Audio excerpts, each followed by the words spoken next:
दोस्तों देर सवेरे ही सही, आखिर केंद्र सरकार जाग रही है। जी हाँ दोस्तों, सोचिएगा करीब 25,000 कर्मचारियों को दोस्तों उनका खाता एनपीएस से हटा के ओपीएस पे स्विच किया गया है। यानी कि दोस्तों अब उनको एनपीएस उनका खाता है वो बंद करके वो कन्वर्ट किया गया ओपीएस में। आखिर दोस्तों क्या खबर है और किस तरीके से एक रेलवे के जो कर्मचारी हैं दोस्तों उसको भी दोस्तों ओपीएस दे दी गई है।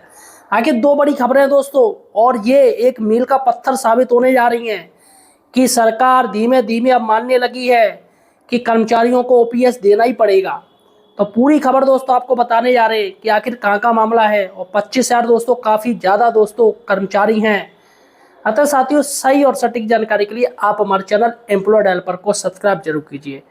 देखिएगा दोस्तों, सबसे बड़ी बात है, देखिएगा एनपीएस से ओपीएस जाने वाले शिक्षकों एवं कर्मचारियों के अंशदान को जीपीएफ में स्थानांतरित करने के लिए वित्त नियंत्रक द्वारा दिशा निर्देश जारी। तो यहाँ पर अगर आप ओपीएस आप चाहते हो, ओल्ड पेंशन स्कीम अगर जो मिलती है उसका सबसे बड़ा बात है जीपीएफ, कि आपका जीपीएफ में पैसा जाना चाहिए। तो देखिएगा दोस्तों, सब देखिएगा, ये इंटर कॉलेज का मामला है। जो माध्यमिक टीचर होते हैं, जो इंटर और हाई स्कूल के बच्चों को पढ़ाते हैं, उनका ये मामला देखिएगा। यहाँ पर सीधे सा मैटर है, वित्त प्रेक्षक वित्त नियंत्रक उत्तर प्रदेश शिक्षार्थ अनुभाग प्रयागराज सेवा में समस्त जिला विद्यालय निरीक्षक उत्तर प्रदेश। देखिए समस्त के लिए आदेश दिया गया है, समस्त। और जो आदेश है वो 6/2/2026 का है, 6/2/2026, यानी कि फरवरी महीना, ज़्यादा टाइम नहीं है। देखिएगा यहाँ सब दिया है।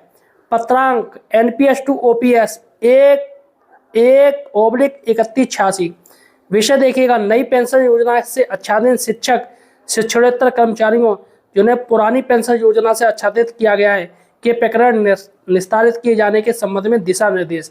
तो यहाँ पर देखिएगा नई पेंशन योजना यानी एनपीएस को स्विच किया गया है ओपीएस में। दोस्तों बहुत बड़ी खबर है कि केंद्र सरकार धीरे धीरे झुक रही है और जो तमाम जो मुद्दे चल रहे हैं, मामले चल रहे हैं, उसको सुलझाने में लगी पड़ी है। सभी राज्यों को आदेश दे दिया कि जितने भी जो मुद्दे हैं, जो उस समय 2005 में उनकी भर्ती हुई थी, उस समय के जो मुद्दे चल रहे हैं वो सभी को सुलझाया जाए। तो उसका दोस्तों ये रिएक्शन देखने को आया है। देखिएगा यहाँ सब दिया है। प्रथम चरण सक्षम स्तर पर ओपीएस से आच्छादित हो जाने का आदेश निर्गत होने के पश्चात शासनादेश दिनांक 19/11/2024 का शासनादेश है दोस्तों। तो यहाँ पर ये पूरा का पूरा दोस्तों आदेश दिया है। और यहाँ पर सब दिया है। द्वितीय चरण धनराशि नोडल खाते प्राप्त होने के धनराशि का अंतर्गत शासनादेश 19/11/2024 के प्रकरण, यानी आप सारा देख लीजिए, यहाँ सब दिया है। मदन लाल वित्त नियंत्रक हैं दोस्तों, और इन्होंने आदेश दे दिया पूरा साफ, ये इनका विषय ही आप पढ़ लीजिए, विषय में साफ दे रहे हैं।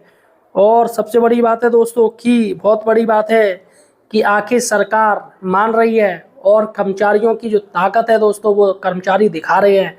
दूसरी दोस्तों बड़ी खबर है दोस्तों, रेलवे का मैटर। यहाँ पर कोर्ट ने दोस्तों डंडा घुसेड़ा है। जी हाँ, डंडा घुस दिया रेलवे को और कह दिया क्या पागल हो आप, इनको आखिर आप पुरानी पेंशन क्यों नहीं दोगे, इनको पुरानी पेंशन दी जाए। देखिएगा क्या मामला है दोस्तों। नई पेंशन योजना लागू होने के बाद नियमितीकरण एवं पुरानी योजना से नहीं कर सकते वंचित। तो यहाँ पर सबसे बड़ी बात है, कोर्ट ने कहा 37 साल की लंबी सेवा के बाद कर्मचारी को पेंशन से वंचित करना अन्यायपूर्ण है।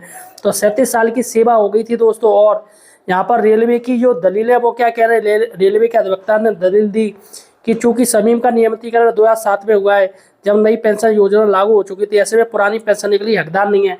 तो दोस्तों विशिष्ट बीटीसी का भी यही मैटर है।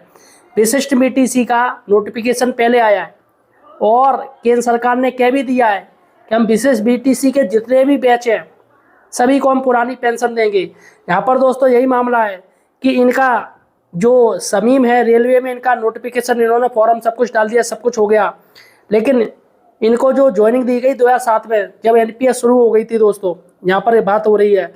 देखिएगा छोटा सा मैटर है, पढ़ लीजिए, काफ़ी इंपॉर्टेंट है। इलाहाबाद हाईकोर्ट ने दशकों तक विभाग में सेवा देने वाले कर्मचारियों को पुरानी पेंशन योजना से इस आधार पर वंचित नहीं किया जा सकता कि उसका नियमितीकरण नई पेंशन योजना लागू होने के बाद हुआ है। 37 साल की लंबी सेवा के कर्मचारियों को पेंशन वंचित रखना अन्यायपूर्ण है। यह आदेश न्यायमूर्ति अरुण भंसाली और न्यायमूर्ति क्षितिज शैलेश की खंडपीठ ने केंद्र सरकार को और रेलवे की ओर से दाखिल उस याचिका को खारिज करते हुए दिया है जिसमें रेल कर्मी मोहम्मद समीद के पक्ष में पारित केंद्रीय प्रशासन न्यायाधिकरण कैट के आदेश को चुनौती दी गई थी। मोहम्मद शमीम 10 नवंबर 1975 को उत्तरी रेलवे में कमीशन वेटर के रूप में तैनात हुए थे। 120 दिन सेवा के बाद उन्हें अस्थायी कर्मचारी का दर्जा मिला। शमीम ने रेलवे में कुल 37 साल तक अपनी सेवाएं दी। 31 अक्टूबर 2014 को सेना निवृत्त हुए। हालांकि उनकी सेवा को आधिकारिक रूप से 10 दिसंबर 2007 को नियमित किया गया था। तो यहाँ पर दोस्तों यही विशिष्ट बीटीसी के मैटर में चल रहा है और कायदे में ये दोस्तों मामला बिल्कुल सेम उन्हीं जैसा है विशिष्ट बीटीसी द्वारा। तो यहाँ पर कोर्ट ने साफ साफ कह दिया सेवा अवधि को नहीं कर सकते नज़रअंदाज। आप सेवा अवधि देखिएगा कब से इनकी शुरू हो गई थी। ऐसे में तो दोस्तों पुलिस वाले होते हैं उनकी ज्वाइनिंग हो जाती है, उसके बाद ट्रेनिंग होती है, उसके बाद नहीं जो पुलिस वाले हैं उनका सिलेक्शन हो जाता है, फिर उनको ट्रेनिंग दी जाती है और बाद में ज्वाइनिंग दी जाती है। तो दोस्तों कायदे में तो फिर उनको भी दोस्तों ये मतलब ओपीएस नहीं मिलनी चाहिए या जो भी कुछ है पहले के टाइम का ऐसा नहीं होना चाहिए। तो यही विशेष बीटीसी के मैटर में दोस्तों उनका सिलेक्शन हो गया, ट्रेनिंग दी गई या उनको ज्वाइनिंग दे दी गई। तो यहाँ पर सरकार जो कह रही कि ज्वाइनिंग सब मानेंगे, लेकिन जबकि नोटिफिकेशन की डेट से माना जाता है, केंद्र सरकार ने इस बात को माना भी है। तो दोस्तों सबसे बड़ी बात है कि विभिन्न जोन के कर्मियों के साथ नहीं अपना सकते अलग अलग मापदंड। तो यहाँ पर कोर्ट ने दोस्तों बहुत बड़ी बात कह दी है कि जैसे अलग अलग विभाग है आप मापदंड एक ही रखिएगा, इसमें आप अलग नहीं कर सकते हो। तो दोस्तों सबसे बड़ी खबर है कि यहाँ पर जो माध्यमिक के टीचर हैं उनका दोस्तों करीब 25,000 डाटा है जिनको दोस्तों पुरानी पेंशन अब मिलने जा रही है। बहुत बड़ी खबर है दोस्तों। और सबसे बड़ी बात है कि जो विशिष्ट बीटीसी के जो टीचर्स हैं उनको भी साथियों लगना पड़ेगा अच्छे से और अपनी पैरवी करनी पड़ेगी, क्योंकि रेलवे का ये जो मैटर है वो आप देखिएगा आपसे मिलता जुलता मैटर है।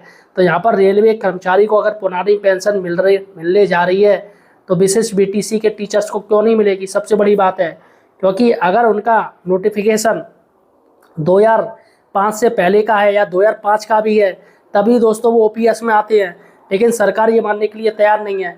तो यहाँ पर सबसे बड़ी बात है कि विशिष्ट बीटीसी को सभी को एक बार फिर से सुप्रीम कोर्ट में जाना चाहिए और यही सारे आदेश लेकर अपनी पैरवी करनी चाहिए अच्छे से।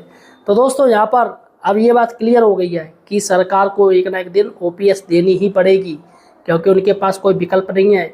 यूपीएस तो बिल्कुल फेल हो चुकी है, यूपीएस को कोई नहीं पूछ रहा है, सरकार ने उसे बंद कर दिया। सिर्फ 4% लोगों ने यूपीएस चुना है और बाकी का दोस्तों सब लोग ओपीएस के चक्कर में है। तो सरकार ये मानती है और देर सवेरे ओपीएस को लागू करेगी।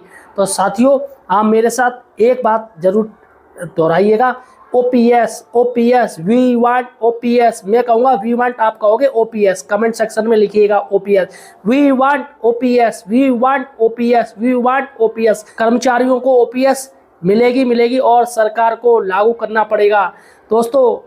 देर सवेरे ये सब करना पड़ेगा, क्योंकि आप कोर्ट ही इस चीज़ को काफ़ी ज़्यादा नाराज़ हो रही है। कोर्ट इस चीज़ को मैटर हर कोई सरकार हर किसी का हनन कर रही है। आप कहीं किसी को वेतन नहीं दे रही है, कहीं ये कर रही कहीं वो कर रही है। आपको मैं बता दूं कि भारत की अर्थव्यवस्था में जो ये बजट आया है, बजट में ये जो रेवड़ियाँ बांटी गई हैं इस डिपार्टमेंट को उस डिपार्टमेंट को, यहाँ पर टैक्स पेयर जो है वो सरकारी कर्मचारी हैं। क्योंकि दोस्तों 21% वही टैक्स देते हैं, सबसे ज़्यादा देते हैं दोस्तों। बाकी के तो 5%, 4%, 15% है। सबसे ज़्यादा टैक्स पेयर जो देते हैं, सरकार के पास जो पैसा आता है वो सरकारी कर्मचारियों के द्वारा ही आता है। तो फिलहाल साथियों ये थी सटीक जानकारी जो कि मैंने आपको बता दी। आप मुझे किस राज्य से देख रहे हो ये मुझे कमेंट सेक्शन में बताइएगा। धन्यवाद साथियों।